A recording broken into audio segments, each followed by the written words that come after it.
Alright everybody, it's the Fantastic Oracle, and we got another big one here. This is Bloodsport from 1988, starring Jean-Claude Van Damme, Forrest Whitaker, Donald Gibb, Leah Aries, and Bolo Young as Chong Li.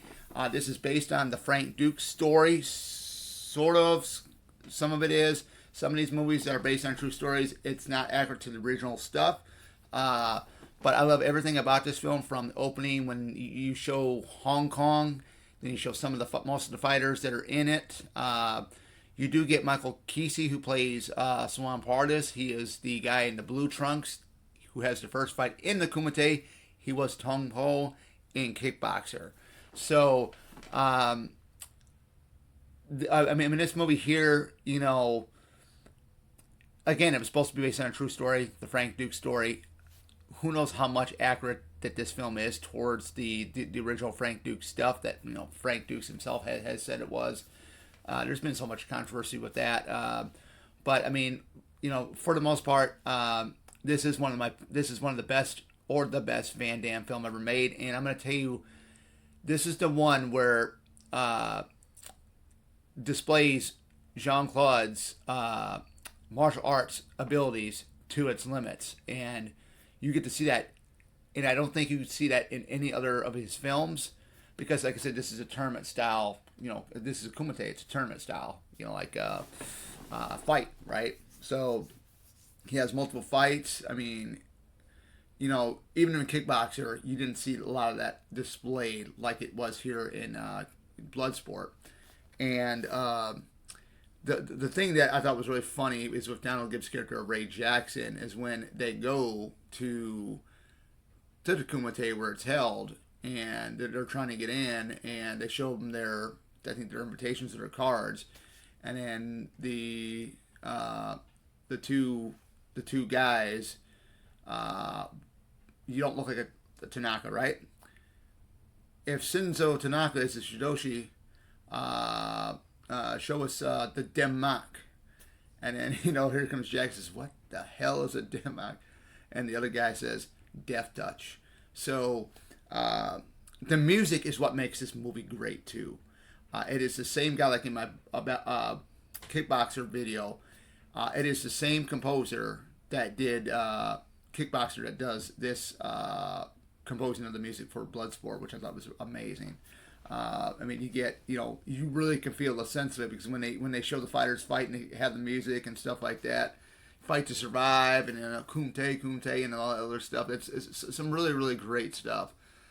Even the music when he's getting ready to, when Frank is getting ready to do the Denmark Death Touch bottom one, he had to blow the bottom brick out. That music right there, and then, you know, whoa, like that. That was really good stuff. Now, I don't know if I would ever meet Donald Gibb as he does conventions, I would love to ask him, did Van Damme really break that bottom brick? I often wonder, all these years, I often wondered that. But anyways, I mean, you get even with Chong Li, Bolo Young, great villain in these films. I mean, he was in the 1973 film Enter the Dragon with the late Bruce Lee, and I wish we would have seen a Bruce Lee versus Bolo fight in that film. Unfortunately, we did not see that. I think it would have been epic. But at least we got a Chuck Norris versus Bruce Lee in Way of the Dragon. That was pretty cool. If for all you diehard horror fans out there, if you guys know who Leah Aries is, she was one of the girls in The Burning. So The Burning is a early 1980s slasher film. So yeah, so that's where she was from. And, you know, Forrest Whitaker, he was in an early 80s film called Fast Times at Ridgemont High. He rose to stardom pretty quick there, you know. I mean, he was also in the very first Black Panther film from Marvel Studios, so that was pretty cool. So, yeah, the fight scenes are great. Just everything, you know, what they did, I mean, with this film was epic. The setting, Hong Kong, the setting, it's underground. The way the arena is set up, it looks so cool. I mean, you have the platform where they fight on and stuff like that, and they switch the platforms out, I think, Kumite lasts for like 3 days. It's the biggest Kumite. I think Mr. Lin had says that in the film. It says this is like one of the biggest Kumites they've ever had or something. But yeah, it's like I said, the music, everything, and the mat or the platform they fight on does change from, I think, one day to the next. I know when Chong Li and Frank have the fight was there in the finals, it changes big time because it's almost like almost it looks like a half pipe skate pipe like thing they do on. It's the ramp. It's lower down this way and then it curves up that way, if that makes sense. So again, great performance by Jean-Claude Van Damme. And one thing, you guys, I don't know if anybody has known, I have not seen one Van Damme film yet, and I know I haven't seen all of his films, but every film I've seen him in, he does his trademark flying spinning kick. He does that. He does it to Bolo in this, and he also does it again to Bolo in Double Impact, because Bolo's in that as well. But yeah, I mean, great movie, great martial arts stuff. I mean, great performance by Jean-Claude Van Damme. Great ability. I mean, I think his martial arts style is Shokan karate. So that's what really is really interesting. And of course, he can do the splits as well. I love how he takes on the big guy, because the big guy charges at him and he splits and he hits him underneath there up in the groin area, and then he just like that knocks him down. After he does the but it's good stuff, man. I mean, I can watch this and Kickboxer, I believe, on Tubi. So great stuff.